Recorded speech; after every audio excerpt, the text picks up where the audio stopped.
The final feature I did want to show to you all is the feature of automatic copyright claims. So from time to time, you might get a copyright claim on your video because we use stock media, and the stock media is all licensed and covered under our agreement with our media providers.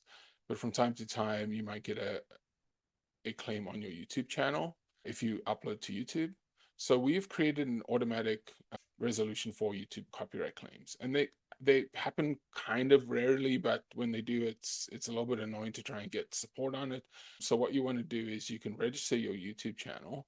So to do that, you can go to your channel page, and then if you hit more here, you will see share channel, and you'll see your copy your channel ID.